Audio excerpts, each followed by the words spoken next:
During the Industrial Revolution, fossil fuels and chemicals began poisoning our air. Since then, petrochemical factories and manufacturing have only grown, continuously pumping pollutants into our ecosystems. This not only threatens the environmental health of our planet, but also causes fatal disease in humans.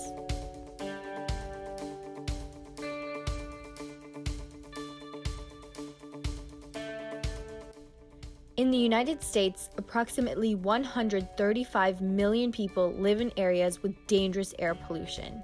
20.7 million of these people live in the worst regions.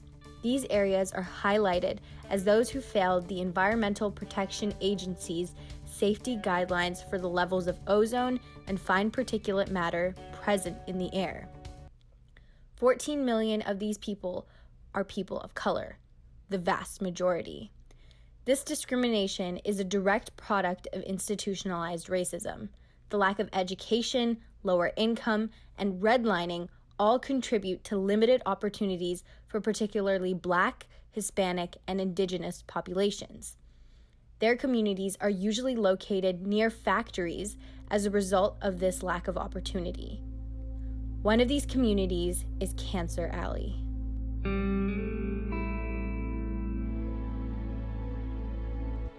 Cancer Alley, an 85-mile-long region in Louisiana, is one of the communities that suffers the most from air pollution. Home to a large Black population of 45,000 people, many of which are the descendants of slaves, Cancer Alley has been neglected time and time again. Elizabeth Yam-Pierre, co-chair of the Climate Justice Alliance, draws a line from the environmental issues Cancer Alley faces directly to slavery. Climate change is the result of a legacy of extraction, of colonialism, of slavery. The idea of killing Black people or Indigenous people has a long history that is centered on capitalism and the extraction of our land and our labor in this country, she stated. Black communities are often utilized as dumping grounds by companies so that they can get rid of chemicals and other byproducts of manufacturing. Cancer Alley is one of the worst cases. Chances of getting cancer in anywhere in the United States is around 30 in 1 million.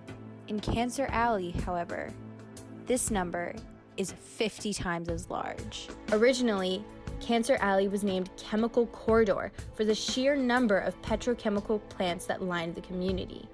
When the residents started noticing the rising rates of cancer and miscarriage in the 1980s, the name was changed to Cancer Alley.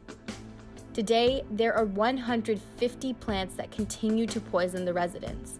This is due to the lack of legislation and protection from the government, despite the fact that these chemicals are proven to be detrimental to human health. So how can we solve this health crisis and bring more attention to not just Cancer Alley, but other communities of color that are also struggling? There are a few things that can be done. Number one, upholding the policies and laws that are already in place. Right now, we have a few, like the Clean Air Act and the Pollution Prevention Act.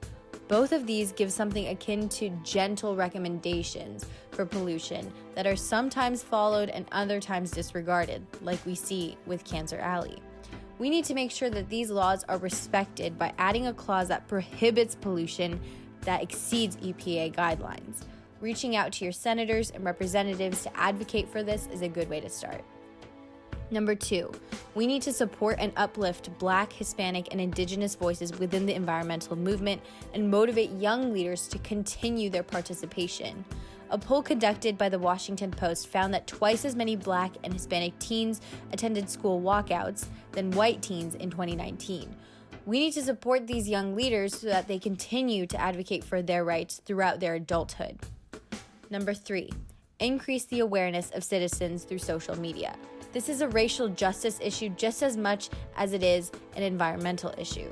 Partnering with BLM and other racial justice movements will give the environmental justice movement more attention, and hopefully we'll be able to incorporate some of those values into the environmental movement itself.